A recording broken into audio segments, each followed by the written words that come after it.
Chapter की शुरुआत में हम एक लड़के को देखते हैं जो कि बेहोश हो गया था, पर हम देखते हैं उसे अब थोड़ा थोड़ा होश आने लगता है और हम देखते हैं वो कुछ तो बोलता है। अरे यार, ये सिर इतना क्यों घूम रहा है? और ये क्या, इतने सारे लोग यहाँ पर क्या करे?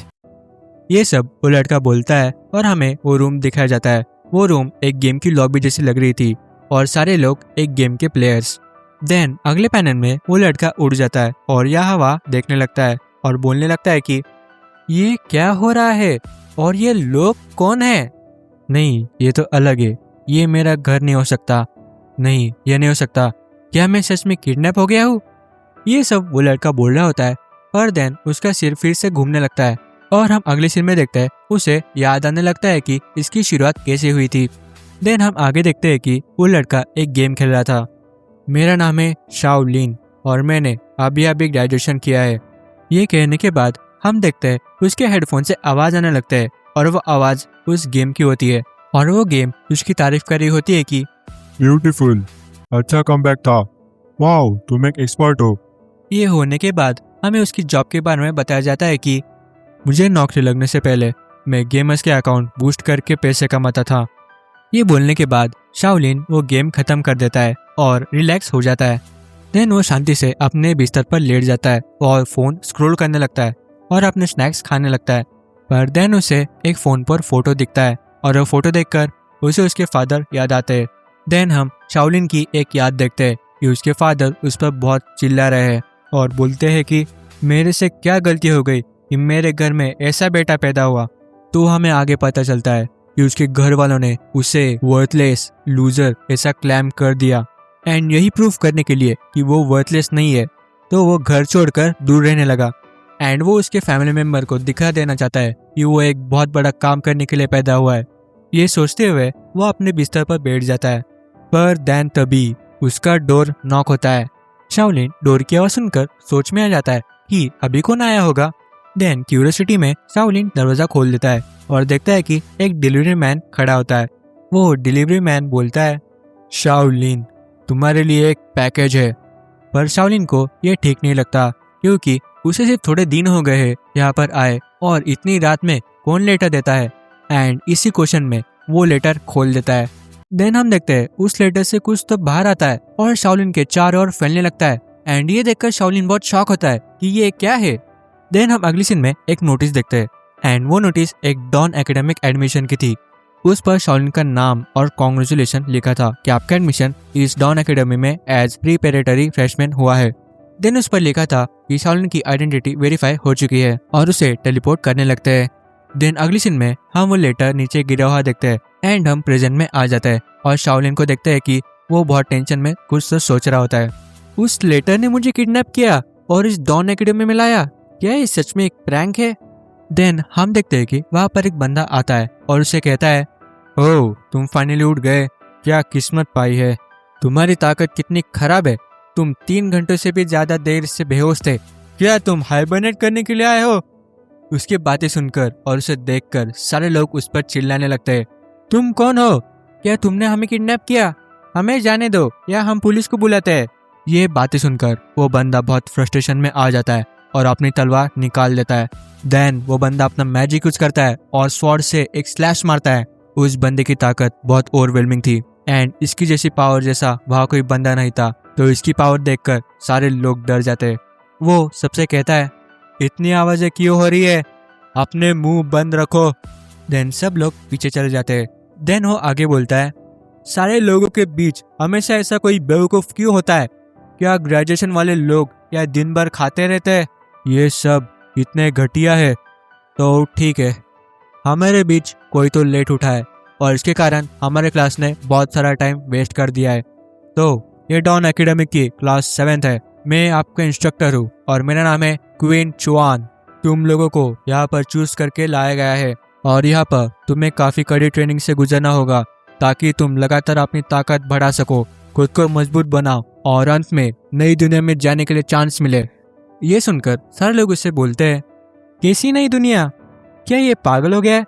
देन उनके इंस्ट्रक्टर उनसे कहता है कि यहाँ पर तुम्हें पावर, वेल्थ, ऑथोरिटी और इमॉर्टैलिटी भी मिल सकती है। इमॉर्टैलिटी का नाम सुनकर सारे लोग शॉक में आ जाते हैं कि उन्हें यह इमोर्टलिटी मिल सकती है। देन आगे इंस्ट्रक्टर कंटिन्यू करता है, अब बहुत हो गया तुम्हारा, अपना सामान ठीक से रखो क्योंकि हम अब पोटेंशियल असेसमेंट करने वाले हैं। शाओलिन किडनैपिंग के बारे में सोच रहा होता है कि हमें यहाँ किडनैप करके लाया गया है। यहाँ पर मेरे अलावा 200 लोग हैं और ये सिचुएशन बिल्कुल भी नॉर्मल नहीं है। पर यह जगह किधर हो सकती है? क्या मैं फिर से अर्थ पर जा सकता हूँ? ये न्यू वर्ल्ड अलग ही साउंड करी है कि जैसे एलियन कॉलोनाइजेशन प्रोजेक्ट। ये सब शाओलिन बोलता है और हम देखते हैं कि एक मशीन जो कि पूरी मेटल की बनी थी और उससे वो पोटेंशियल असेसमेंट कर रहे थे। देन हम एक बंदे की पोटेंशियल असेसमेंट देख रहे होते हैं कि वो कैसा हो रहा है। वो बंदा उस मशीन के अंदर जाता है और कंप्लीट होने के बाद उस मशीन से बीप बीप आवाज आने लगती है और क्वीन चॉन मतलब उनका इंस्ट्रक्टर उनके एट्रीब्यूट बता रहा होता है। उस बंदे के एट्रीब्यूट 24 होते हैं। देन हम और एक बंदे को देखते हैं कि उसके पॉइंट 32 होते हैं। उनका इंस्ट्रक्टर बोलता है ये बहुत डिसेंट है। पर देन आगे क्वीन चॉन देखता है कि सारे लोग एवरेज होते हैं। ये देखकर वो बहुत इरिटेट होता है कि इतना कम। क्वीन चॉन कहता है एवरेज, कम्प्लीटली एवरेज। मुझे ये बात हेडमास्टर को बतानी पड़ेगी कि एडमिशन डिपार्टमेंट को कचरे से स्टूडेंट्स नहीं लाने चाहिए थे। देन ये होने के बाद हम देखते हैं कि शाओलिन की बारी आ जाती है। देन वो अंदर खड़ा होता है और हम देखते हैं कि वो कुछ तो बोलता है। ये अभी तक हुआ क्यों नहीं? और बाकियों को 6 to 7 सेकंड से लगे और मेरा अभी 1 मिनट होने आया है। देन आगे देखते हैं कि उसका फाइनली ओवर हो जाता है। क्वीन चॉन उससे कहता है ए तुम रुक जाओ, मैं तुम्हारे पॉइंट्स देख रहा हूँ। तुमने इतना टाइम लगाया, क्या सच में हमने हिडन जेम ढूंढ के निकाला? देन क्वीन चॉन उसके एट्रीब्यूट देखने लगता है। Strength 2, agility 2, intelligence 2, vitality 3। Queen Chon ये देखकर उसे गंदी सी शक्ल दिखाकर बोलता है 9 पॉइंट्स। क्या यार, इतने कम पॉइंट्स मैंने आज तक नहीं देखे। ये मेरा पहली बार है कि मैंने किसी के एक डिजिट में पॉइंट्स देखे। तुम एक रेयर किस्म के लूजर हो। ये सब क्वीन चॉन शाओलिन से कहता है और ये सुनकर शाओलिन बहुत मायूस होता है। वो बोलता है कि और किसे यहाँ रहना है? तुम इतने कैपेबल हो तो इस लूजर को फिर घर छोड़ दो ना। दिन आगे क्वीन चॉन बोलता है और मुझे लगा ये बहुत टैलेंटेड स्टूडेंट होगा, फालतू में इसमें मैंने ज्यादा उम्मीद कर दी। सच में क्या ही लूजर है। ये सुनकर शाओलिन को उसका पास्ट याद आता है। सब लोग उसे कचरा बोल रहे होते हैं। ये याद करके शाओलिन को बहुत गुस्सा आता है और उसका चेहरा विलन की तरह दिखने लगता है। बचपन से लेकर आज तक मैं जहाँ कहीं भी जाऊँ मुझे सब लोगों ने एक कचरा ही समझा है। क्या मैं सच में इस लेवल से छूट नहीं सकता? और इस जैसी जगह पर भी? ये सब शाओलिन बोलता है और हम देखते हैं कि क्वीन चॉन उसे आईडी टैग देता है और वो कहता है कि अगर तुम इन पॉइंट्स के साथ ट्रायल के लिए जाओगे तो तुम एक डेथ सेंटेंस लेके ही वापस आओगे और ये आईडी तुम्हें देना बहुत वेस्ट है। पर अचानक शाओलिन वो टैग छीन कर ले लेता है और कहता है क्या मैं सच में कचरा हूँ? ये मेरे नंबर से डिसाइड नहीं हो सकता। चाहे कुछ भी हो जाए मैं ट्राई करके ही रहूंगा। ये जिद देखकर क्वीन चॉन कहता है ओह तुम बहुत जिद्दी हो ना, तो ठीक है मैं भी देखता हूँ ये रियलिटी तुम्हारे फेस पर कैसे मारती है। सिर्फ डर के मारे पैंट मत गिली कर देना। ये होने के बाद हम देखते हैं कि एक लड़की एक क्वेश्चन पूछती है कि टैलेंटेड स्टूडेंट्स मतलब कौन? देन क्वीन चॉन आंसर देता है वो बहुत लकी होते हैं और हेवन से ब्लेस होते हैं। उनके पास स्ट्रॉन्ग गारंटी होती है कि ये नए वर्ल्ड को सर्वाइव कर पाए। वो स्ट्रॉन्ग होंगे ये डेस्टिनी डिसाइड करती है। पर तुम लोग एंट्रेंस एग्जाम पास करने में फोकस करो। ये सुनकर सबके पसीने छूटने लगते हैं। देन फिर से वहाँ पर एक लड़की आती है और कहती है आपने पहले मेंशन किया था कि हमें इस एकेडमी से पावर और वेल्थ मिलेगी। मुझे कंफर्म करना है हमें ये पाने के लिए हमें क्या देना होगा? देन क्वीन चॉन उसे उसका नाम पूछता है एंड उसका नाम होता है गु शाओवे। देन क्वीन चॉन उससे कहता है इस ग्रुप में तुम हाईएस्ट पर हो और तुम्हारे पॉइंट्स बहुत ज्यादा है। पर ये बहुत अफसोस की बात है कि तुम्हारे पास कोई स्पेशल टैलेंट नहीं है। पर ठीक है मैं तुम्हें आंसर दे देता हूँ। इस एकेडमी में क्रेडिट्स और पॉइंट्स एक्सचेंज करना ही एक यूनिवर्सल करेंसी है। तुम किसी के लिए भी ट्रेड कर सकते हो। देन वो लड़की कहती है उसे समझ आ गया है और हम देखते हैं कि शाओलिन उस लड़की को देख रहा होता है और बोलता है कि इस लड़की के पास हमसे ज्यादा पॉइंट्स है। क्वीन शॉन भी उससे पोलाइटली बात कर रहा था, उसे भी इस लड़की से बहुत उम्मीदें है। देन क्वीन शॉन बताता है कि अगर किसी को अपना स्टेटस चेक करना है तो मन में सिर्फ चेक एट्रीब्यूट चैंट करना। ये सुनकर सब अपना एट्रीब्यूट चेक करने लगता है। देन शाओलिन अपना एट्रीब्यूट चेक करने लगता है। Credits 0, exchange points 0, strength 2, agility 2, intelligence 2, vitality 3, physical attack rate F, magic attack rate F, life span 83 years, current age 23, remaining life span 60 years. और लास्ट में एक वार्निंग है, उस पर लिखा है अगर एक भी बार मरे तो 10 ईयर्स लाइफ स्पैन कम होगी। अगर आपका लाइफ स्पैन 0 हो गया तो आप परमानेंटली मर जाओगे। एंड यही वार्निंग देखकर शाओलिन बहुत शॉक होता है। पर ये वार्निंग देखकर शाओलिन अकेला नहीं डरा हुआ था, पर सारे लोग डरे हुए थे। कुछ लोगों की लाइफ स्पैन 9 ईयर्स थी और कुछ तो एक बार मरे तो गए। पर देन शाओलिन को कुछ नोटिफिकेशन आता है। उस पर लिखा होता है student Shaolin, abnormal fluctuation detect, hidden talent unlock. ये देखकर शाओलिन को कुछ समझ नहीं आता और वो सिर्फ देख रहा होता है कि क्या हो रहा है। उसके बॉडी के पास एक पर्पल कलर की चीज आने लगती है। वो बोलता है एक हिडन टैलेंट और मेरे जैसे कचरे को। शाओलिन जल्दी से इधर उधर देखने लगता है और बोलता है कोई रिएक्शन नहीं, क्या वो मैं ही हूँ जो ये नोटिफिकेशन सुन सकता है? देन हमें पता चलता है कि वो आवाज सिर्फ शाओलिन ही सुन सकता है। देन अगली सीन में और एक नोटिफिकेशन आता है। टैलेंट नेम नहीं था, टैलेंट लेवल नहीं था।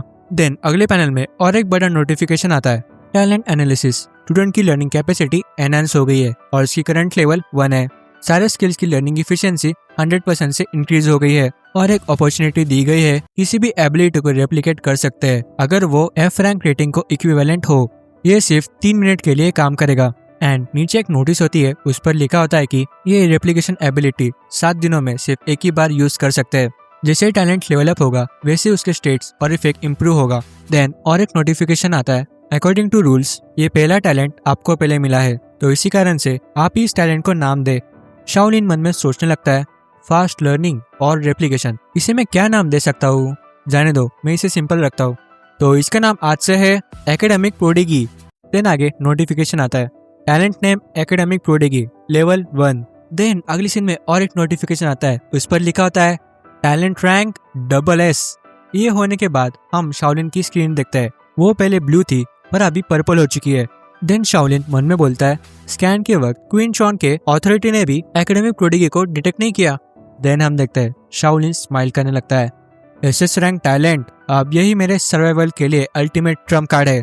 ये बोलकर शाओलिन स्माइल करने लगता है एंड यहाँ पर चैप्टर एंड हो जाता है। सो ये न्यू मानवा आपको कैसा लगा? क्या आपको अच्छा लगा? मुझे कमेंट में जरूर बताना। इस न्यू मानवा का नाम है the SS class freshman of the magic academy.